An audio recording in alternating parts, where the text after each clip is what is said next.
नमस्कार साथियों, मैं प्रियंका गुप्ता लर्निंग टुगेदर पे आप सबका स्वागत करती हूँ। कैसे हैं आप सब लोग? तो जैसा कि आप लोगों को काफ़ी न्यूज़ में दिख गया होगा, नवोदय विद्यालय समिति की तरफ से जो रिक्रूटमेंट रूल है, ठीक है? तो उनको फिर से अपडेट किया गया है 2025 के लिए, ठीक? तो यहाँ पे देखेंगे और ये आज ही नोटिस जारी हुआ है, ठीक है? मिनिस्ट्री ऑफ एजुकेशन की तरफ से। तो यहाँ पे आप देख सकते हैं NVS are hereby amend which are attached as schedule to this notification। यहाँ पे पोस्ट दी गई हैं कि कौन कौन सी पोस्ट है आपकी और रिक्रूटमेंट रूल चेंज हुआ है। इसका सीधा सा मतलब है कि जल्द ही आपको वैकेंसी भी देखने को मिलेगी, ठीक है?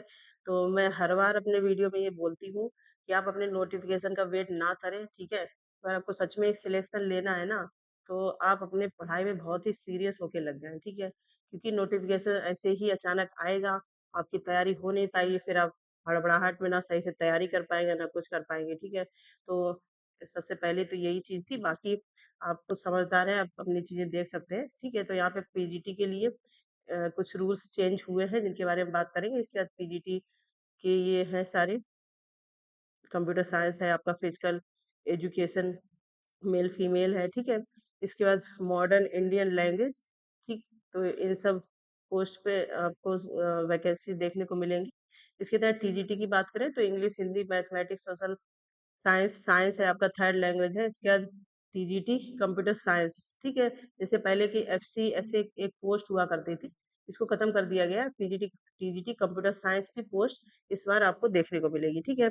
इसके बाद आर्ट है, फिजिकल एजुकेशन, म्यूजिक, लाइब्रेरियन। तो ये तो पोस्ट होंगी। इसके बाद यहाँ पे है कि जो रिक्रूटमेंट रिवाइज रूल किए गए हैं 2025 के लिए, तो यहाँ पे सारी चीजें ना देखें, हम लोग जो इम्पोर्टेंट चीजें हैं वो देख लेते हैं, क्योंकि बेसिकली बच्चे टीजीटी का फॉर्म भरते हैं या फिर पीजीटी का फॉर्म भरते हैं, ठीक है? और जो आपके यहाँ पे the upper age is relaxable by 5 years of employment of NVS. NVS के लिए 5 साल की और छूट मिलेगी जो एनबीएस में एम्प्लॉय हैं उनके लिए, ठीक है? इसके बाद जो आपका ओबीसी, ईडब्ल्यूएस या फिर जो एस सी एस टी के लिए कैटेगरी वाइज जो रिलैक्सेशन था वो वैसा ही रहने वाला है जैसा पहले रहता था, ठीक है? तो उसमें कुछ चेंजमेंट नहीं हुआ है। इसके साथ ही हम लोग यहाँ पे देख लेते हैं। सबसे पहले तो यहाँ पे आप देखेंगे कि जो प्रिंसिपल की पोस्ट है, ठीक है? एक प्रिंसिपल की पोस्ट है यहाँ पे, ठीक? तो यहाँ पे एज इन्होंने बोला है कि 35 से 50 साल के बीच में होनी चाहिए। ये एज है प्रिंसिपल के लिए, ठीक है? इसके बाद मास्टर डिग्री हो 50% या और उसके साथ ही बीएड हो एनसीटीई से 50%, तो ये है। या फिर आपका 3 ईयर इंटीग्रेटेड जो बीएड एमएड कोर्स होता है 50% वो हो, या फिर एटलीस्ट 50% मार्क्स के साथ इंटीग्रेटेड जो 4 साल का कोर्स होता है वो हो, ठीक है? तो ये तो सिंपली है। इसका जो यहाँ पे एक्सपीरियंस मांगा गया है, person holding analogous post of post principal in central state government autonomous organisation of central state level 12 pay experience मांगा गया है, ठीक है? तो ये सारी चीज है। तो ये हम लोग आप देख सकते हैं। इसके बाद है, इसके साथ ही एक यहाँ पे जो इम्पोर्टेंट है कि जैसे अगर आप पीजीटी की पोस्ट पे हैं या लेक्चरर हैं, ठीक है, लेवल 8 पे, और 12 साल से आप रेगुलर वहाँ पे काम कर रहे हैं, तो आप भी प्रिंसिपल के लिए अप्लाई कर सकते हैं, ठीक है? तो ये तो प्रिंसिपल के लिए हो गया। इसके बाद यहाँ पे सबसे ज़्यादा जो फ़ायदा हुआ है वो फीमेल्स को हुआ है, क्योंकि यहाँ पे फीमेल्स का क्राइटेरिया अलग से रखा गया, उसके बारे में बात करेंगे। यहाँ पे पीजीटी पोस्ट के आप देख सकते हैं लेवल 8 रहेगा, सैलरी इस प्रकार से रहने वाली है और 40 साल से ज़्यादा का नहीं होना चाहिए, ठीक है? 5 साल का एज रिलैक्सेशन मिलेगा। इसके बाद एजुकेशन क्वालिफिकेशन की अगर बात करें तो पोस्ट ग्रेजुएट कोर्स आपका हो, जिस भी सब्जेक्ट से आप अप्लाई करेंगे उसमें 50% और उसके साथ ही बीएड हो, ठीक है? यहाँ पे पोस्ट ग्रेजुएशन हो आपका, इसके साथ बीएड हो और यहाँ पे सीटेट की कोई डिमांड नहीं है, होती है इसमें पीजीटी में, ठीक है? और यहाँ पे BEd degree from NCT recognised institute 50% हो, या फिर 3 इयर्स आपने बीएड एमएड किया हो 50% मार्क्स के साथ, ठीक है? इसके साथ ही यहाँ पे सब्जेक्ट की बात कर लेते हैं। तो पीजीटी इंग्लिश के लिए अगर आप अप्लाई कर रहे हैं तो इंग्लिश होना चाहिए, पीजीटी हिंदी के लिए हिंदी होना चाहिए, पीजीटी फिजिक्स की अगर बात करें तो आपका पोस्ट ग्रेजुएशन सब्जेक्ट मतलब कंसर्न सब्जेक्ट जो है, जैसे आप पीजीटी के लिए अप्लाई करें तो पोस्ट ग्रेजुएशन मांगा जाता है यहाँ पे, वो होना चाहिए। इसके साथ यहाँ पे प्रोवाइडेड द कैंडिडेट है study concern subject at graduation level. अगर आपने फिजिक्स के लिए यहाँ अप्लाई करेंगे पीजीटी में, ठीक है, तो यहाँ पे पोस्ट ग्रेजुएशन तो आपका होना ही चाहिए, इसके साथ ही अपने ग्रेजुएशन लेवल पे भी फिजिक्स पढ़ा हुआ हो, ठीक है।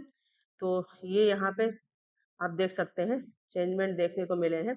केमिस्ट्री में भी सेम यही रखा गया है, जिस सब्जेक्ट से आप अप्लाई करेंगे वो आपने ग्रेजुएशन में पढ़ा हुआ हो, ठीक है। बायोलॉजी की है, इकोनॉमिक्स के सारे में ही ये चेंजमेंट आप यहाँ पे देख सकते हैं। इसके बाद हिस्ट्री का भी है, आप पोस्ट ग्रेजुएशन में अप्लाई करेंगे तो आपका आपने ग्रेजुएशन में सब्जेक्ट पढ़ा हुआ हो, ठीक है। और इसी प्रकार से ज्योग्राफी का है, कॉमर्स का है, ठीक। तो ये यहाँ पे चेंजमेंट आप देख सकते हैं। इसके बाद proficiency in teaching English and Hindi आपकी होनी चाहिए, ठीक है। डिजायरेबल मांगा गया कि टीजीटी एक्सपीरियंस हो आपका टीजीटी का, इसके साथ ही वर्किंग एक्सपीरियंस और रेजिडेंशियल स्कूल का, ये डिजायरेबल कंडीशन में रखे गए हैं, ठीक है। इसके बाद है यहाँ पे और हम लोग अगर बात करें यहाँ पे, तो for PGT commerce and PGT economics 100% by direct recruitment, ठीक है। 50% बाई प्रमोशन थ्रू एलडी, मतलब जो पीजीटी इंग्लिश का है, जैसे पीजीटी कॉमर्स है, इकोनॉमिक्स है, तो इनकी डायरेक्ट यहाँ पे रिक्रूटमेंट देखने को मिलेगी। और जो पीजीटी हिंदी और इंग्लिश के है, तो 50% जो सीट्स हैं वो एलडी जो डिपार्टमेंटल ही एग्जाम होता है उसके थ्रू भरी जाएंगे। इसके बाद 50% सीट्स आपको डायरेक्ट रिक्रूटमेंट में देखने को मिलेंगी, ठीक है। पीजीटी फिजिक्स की, पीजीटी केमिस्ट्री की 90% डायरेक्ट रिक्रूटमेंट में, जिसके 10% प्रमोशन के थ्रू यहाँ पे होंगी, ठीक है। और other subject 50% by promotion, 25% promotion के थ्रू एलडी के थ्रू फिल की जाएंगी। इससे 75% डायरेक्ट रिक्रूटमेंट के थ्रू फिल की जाएंगी। तो ये इम्पोर्टेंट है, आप यहाँ पे देख सकते हैं कितना एलडीए मतलब जो डिपार्टमेंटल प्रमोशन होता है उसका भी यहाँ पे परसेंटेज बताया गया है कि कितना कितना वहाँ पे सीट फिल की जाएगी डायरेक्ट प्रमोशन के थ्रू, और डायरेक्ट जो रिक्रूटमेंट निकलता है उसके हिसाब से कितना होगा यहाँ पे, ठीक है। इसके बाद टीजीटी की अगर यहाँ पे बात करें, तो यहाँ पे प्रमोशन की अगर बात की जाए तो क्या है, टीजीटी आपने 3 साल पढ़ाया हो तो आप वहाँ पे डायरेक्ट रिक्रूटमेंट जो एलडी मतलब डिपार्टमेंटल जो प्रमोशन होता है उसमें अप्लाई कर सकते हैं, मास्टर डिग्री हो आपका उस कंसर्न सब्जेक्ट में, ठीक है। ये रखा गया है। जैसे टीजीटी मैथ के लिए मान लो आपने पढ़ाया है, 3 साल का एक्सपीरियंस है, ये बेसिकली उनके लिए जो लोग कर रहे हैं। तो पीजीटी आपका मैथ फिजिक्स या केमिस्ट्री में हो, subject to be condition that be concern teaching teacher has study PCM at graduation level, ठीक है। तो यही चेंजमेंट जो किया गया है। इसी का साइंस, टीजीटी साइंस है तो आपका टीजीटी बायो या केमिस्ट्री से, टीजीटी जो एसएसटी के हैं उनके पास उनका पोस्ट ग्रेजुएशन सब्जेक्ट कौन सा है, हिस्ट्री या ज्योग्राफी। तो ये आप देख सकते हैं यहाँ पे ये चेंजमेंट देखने को मिले हैं, ठीक है। इसके बाद हम लोग अगर बात करेंगे यहाँ पे, हाँ, अब हम लोग देख लेते हैं टीजीटी के लिए टीजीटी का क्या यहाँ पे रखा गया है सारी चीजें। ये पीजीटी कंप्यूटर साइंस के लिए अलग से निकला हुआ है, ठीक है। तो बाकी तो सेम चीजें रहने वाली हैं। यहाँ पे क्वालिफिकेशन की अगर बात करें, कंप्यूटर साइंस आईटी एमसीए आपका 50% मार्क्स के साथ, और इसके साथ ही या फिर आपने एमई या फिर एमटेक किया हो कंप्यूटर साइंस में, ठीक है। और बीएड की डिग्री यहाँ पे देखो आप देख सकते हैं, पहले क्या था कि तो कंप्यूटर साइंस के लिए अगर बीएड की डिग्री नहीं है तो वो लोग अप्लाई कर सकते थे, लेकिन अभी इन्होंने यहाँ पे इसको कंपलसरी कर दिया है। आप देख सकते हैं यहाँ पे 50% मार्क्स के साथ, ठीक है। तो ये थोड़ा सा चेंज हुआ है। इसके बाद यहाँ पे जो पीजीटी कंप्यूटर साइंस की पोस्ट भरी जाएंगी, तो 75% डायरेक्ट रिक्रूटमेंट हो, 25% प्रमोशन होगा, ठीक है। तो ये यहाँ पे इन्होंने सही से ही पूरा क्राइटेरिया दिखाया हुआ है कि किस प्रकार से रहने वाली है चीजें। इसके साथ पीजीटी फिजिकल एजुकेशन की अगर बात करें, तो उसकी क्वालिफिकेशन आप यहाँ पे देख सकते हैं, आपका फिजिकल एजुकेशन एमपीएड डिग्री हो, ठीक है, 50% के साथ। और डिजायरेबल में जो चीजें मांगी गई हैं, ठीक है। इसके बाद 75% डायरेक्ट, 25% प्रमोशन के थ्रू फिल की जाएगी जितनी भी सीटें हैं, ठीक है। इसके बाद जो टीजीटी फिजिकल एजुकेशन के टीचर है उनके 3 साल हो गया तो वो प्रमोशन के लिए अप्लाई कर सकते हैं, ठीक है। तो ये क्राइटेरिया रखा गया है यहाँ पे। इसके बाद अब हम लोग अगर बात करें तो मॉडर्न यहाँ पे इंडियन लैंग्वेज की पोस्ट है पीजीटी में, ठीक है। तो integrated PG course in concern subject, मतलब जिस भी लैंग्वेज के लिए आप अप्लाई करेंगे उसमें आपका 50% होना चाहिए बीएड के साथ, ठीक है। मास्टर डिग्री या फिर होना चाहिए आपका 50%। बीएड सारे में ही कंपलसरी कर दिया है, आप देख सकते हैं यहाँ पे। ठीक है, तो ये सारे चेंजमेंट आपको दिख रहे होंगे। यहाँ पे साफ साफ ये भी बता दिया गया कि कितना कितना पोर्शन कैसे फिल किया जाएगा। ठीक है, अब है यहाँ पे टीजीटी की बात कर लेते हैं। तो टीजीटी ग्रेजुएट टीचर के लिए 35% से ज़्यादा नहीं होना चाहिए और 5% एज रिलैक्सेशन मिलेगा जो एनवीएस के ही एम्प्लॉय हैं। ठीक है, इसके बाद है 4 ईयर क्वालिफिकेशन, क्या है 4 ईयर इंटीग्रेटेड कोर्स हो आपका एनसीटी से 50%, उसके साथ बीएड की डिग्री हो। ठीक, या फिर आपने bachelor honour degree from recognised institute at least 50% marks के साथ, उसके साथ आपका बीएड की डिग्री हो, या फिर 3 ईयर्स इंटीग्रेटेड जो होता है बीएड एमएड वो आपने किया हो 50%, उसके साथ 1 साल का बीएड स्पेशल हो। ठीक है, तो ये है। या फिर यहाँ पे बोला गया post graduation in concern subject any specialisation concern subject with minimum 55%। ठीक है, तो ये आप देख सकते हैं। इसके बाद है centre eligibility test paper 2, CTET paper 2 आपका क्वालिफाई होना चाहिए। ठीक है, ये तो है पहले से ही यहाँ पे है।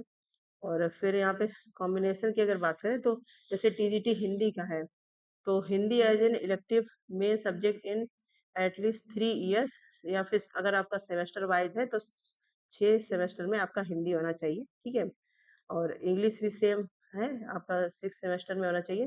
टीजीटी मैथ की अगर बात करें तो यहाँ पे main subject in at least 3 years.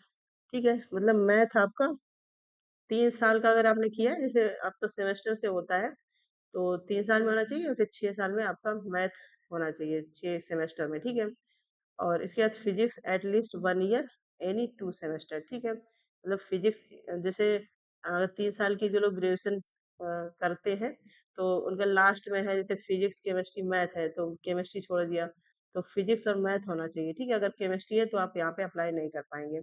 इसके साथ ही फिजिक्स मतलब होना ही चाहिए। इसके बाद आपका जो एक सब्जेक्ट रह जाता है chemistry, electronics, computer science, statics, ये आपने 1 या 2 सेमेस्टर में किया हुआ हो। ठीक है, इसके बाद candidate who have studied under choice based credit system with above subject combination are also eligible to apply. ठीक है, तो ये भी आप देख सकते हैं। इसके साइंस की अगर बात करें तो यहाँ पे साइंस का बायोलॉजी, लाइफ साइंस, टीजीटी का बेसिकली वैसा ही रखा गया है, यहाँ पे इतना कुछ चेंज नहीं हुआ, बस जो क्रेडिट बेस्ड अगर आपका सब्जेक्ट है तो उसके लिए भी आप अप्लाई कर सकते हैं। ठीक है, उसके थ्रू भी आप अप्लाई कर सकते हैं। ठीक है, तो इम्पोर्टेंट चीज़ें ये थी। इसके बाद कंप्यूटर साइंस की जो वैकेंसी निकली हुई है, तो यहाँ पे बैचलर डिग्री आपकी कंप्यूटर एप्लीकेशन में होनी चाहिए 50%, या फिर आईटी आपने 50% किया हुआ हो। ठीक है, तो यहाँ पे देख लेते हैं। इसके बाद क्वालिफाइड आपका सीटेट। ठीक है, तो देखो पहले यहाँ पे चेंज क्या हुआ है, अब आप समझ सकते हैं।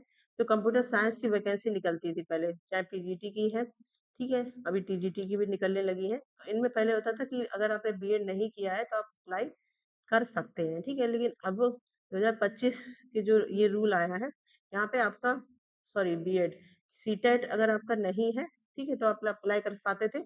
अभी इन्होंने सीटेट कंपलसरी कर दिया है। ठीक है, आप यहाँ पे देख सकते हैं, तो आपका सीटेट तो हर हाल में होना ही चाहिए। ठीक है, इसके बाद 100% बाई डायरेक्ट रिक्रूटमेंट, टीजीटी में जो 100% यहाँ पे होगा, और फेलिंग विच बाय ट्रांसफर और डिप्यूटेशन शॉर्ट टर्म कॉन्ट्रैक्ट, तो यहाँ पे ऐसा कोई क्राइटेरिया डिवाइड नहीं किया गया जैसे पीजीटी में किया गया है। यहाँ पे 100% जितनी भी वैकेंट सीट है उन सब पे डायरेक्ट रिक्रूटमेंट आपको देखने को मिलेगा। ठीक है, इसके आर्ट का है यहाँ पे, और लेवल 7 के हिसाब से आपका पूरा जो रहेगा क्राइटेरिया। ठीक है, इसके बाद हम लोग कुछ और इम्पोर्टेंट चीजें यहाँ पे देख लेते हैं, जैसे कि यहाँ पे बताया गया है अलग से टीजीटी लाइब्रेरी की और देख लेते हैं, क्योंकि लाइब्रेरी के भी काफी बच्चे कमेंट करते रहते हैं। तो आपका 35% मार्क्स के साथ होना चाहिए। इसके बाद bachelor degree in library science from recognised institute at least 50%, या फिर bachelor degree in library information science at least 50%। ठीक है, तो यहाँ पे लाइब्रेरी साइंस में सीटेट वगैरह का कोई ऐसा क्राइटेरिया नहीं है, अलग से ही वैकेंसी है। ठीक है, तो ये आप यहाँ पे सारी चीजें देख सकते हैं।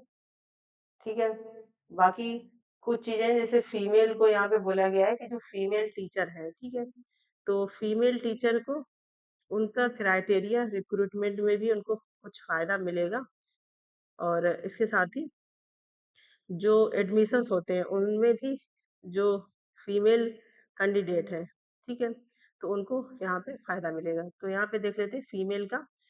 तो अपर age limit in case of female candidate applying for teaching post in विद्यालय would be extended by 10 years while deciding their eligibility, ठीक है। तो ये फीमेल के लिए यहाँ पे है और ये पहले भी था 10 साल ऐसा कुछ इसमें यहाँ पे नया नहीं हुआ है। यहाँ पे कुछ चीजें हम लोग देख लेते हैं। यहाँ पे बोला गया कि every direct recruit shall initially be appointed on probation. The period of probation shall be 2 years from the date of appointment, ठीक है, which may be extended by another 2 year by the completed authority for reasons to record in writing as per government of guidelines. तो यहाँ पे आप देख सकते हैं कि 2 साल का प्रोबेशन पीरियड रखा गया है, ठीक है, अपॉइंटमेंट के बाद, और उसको आगे ही बढ़ाया जा सकता है। तो बेसिकली यहाँ पे जो चेंजेस आपको देखने को मिलेंगे, इसके बाद डिस्क्वालीफाइड कौन कौन होगा ये भी यहाँ पे बताया गया है। और चेंजेस आपको पीजीटी सब्जेक्ट में देखने को मिलेगा, बाकी टीजीटी का सेम प्रोसेस रहने वाला है, ठीक है। और इसके अलावा आपका कोई डाउट है तो कमेंट सेक्शन में पूछ सकते हैं। मेन पीजीटी जो सब्जेक्ट है, पीजीटी की जो वैकेंसी है उनमें चेंजेस देखने को मिले हैं कि जो उन्होंने बोला है ग्रेजुएशन में भी वही सब्जेक्ट होना चाहिए। तो काफ़ी बच्चों का यहाँ पे नुकसान भी हो सकता है क्योंकि पहले ऐसा नहीं था, ठीक है। और यहाँ पे एक और इम्पोर्टेंट चीज़ है जो हम लोग देखेंगे। तो यहाँ पे आप ये देख सकते हैं, कमिश्नर ऑफ द एनवीएस में decide during each selection to enlarge the zone of consideration by 50% of female candidate in order to facilitate recruitment of more female candidate for direct recruitment in respect of all teaching। तो यहाँ पे जो 50% female recruitment पे focus किया गया है, ठीक है, ये चीज नई है यहाँ पे, ठीक है, मतलब फीमेल्स ज्यादा रिक्रूटमेंट में ली जाएंगी ऐसा बोला गया है, जिससे कि फीमेल का पार्टिसिपेशन ज्यादा रहे नवोदय विद्यालय समिति में, ठीक है। तो ये चीज है। और इसी प्रकार से एडमिशन जो होंगे बच्चों के, उसमें भी फीमेल जो स्टूडेंट रहेंगे उनका क्राइटेरिया रखा गया है कि वो ज्यादा से ज्यादा एडमिशन ले नवोदय में, ठीक है। तो ये कुछ चीज है इम्पोर्टेंट जो आपको बताई गई है। आशा है कि आपको सारी पॉइंट समझ में आ गए। ज्यादा कुछ नहीं है, पीजीटी में चेंज हुआ है, प्लस फीमेल को यहाँ पे काफी प्रायोरिटी दी गई है, ठीक है। तो आप लोग बस तैयारी में लग जाओ। मैं हमेशा बोलती हूँ कि जो बच्चे भी देखो नोटिफिकेशन का अगर आप अभी भी वेट कर रहे हो, जैसे एकलव्य रेजिडेंशियल स्कूल वाले बच्चे ही हैं, डेली मुझे 2-3 बच्चों का कमेंट आ जाता है कि मैम वैकेंसी कब आएगी, जबकि हर वीडियो में लगभग, अगर आप मेरी सारी वीडियो देखते हैं, मैं बोलती हूँ कि वैकेंसी आने का वेट ना करो, ठीक है, आप अपनी पढ़ाई में लगो, आपका तुरंत नोटिफिकेशन आएगा। आप ऐसे ही वेट करते रहेंगे, आप अपना टाइम ही वेस्ट करेंगे। आपको अगर अब एक सीट लेनी है तो अपनी तैयारी कर लो, ठीक है। इसके अलावा आपको कोई डाउट है तो कमेंट सेक्शन में पूछ सकते हैं, ठीक है। अलग से किसी बच्चे का सब्जेक्ट को लेके या फिर किसी पे वीडियो बनानी है, कोई सब्जेक्ट कोई सिलेबस डिसाइड करना है, तो उसकी अलग से वीडियो बना दी जाएगी। यहाँ पे इम्पोर्टेंट जो थे वो मैंने आपको बता दिए हैं। और इसी प्रकार के अपडेट के लिए बने रहिए लर्निंग टुगेदर से। धन्यवाद।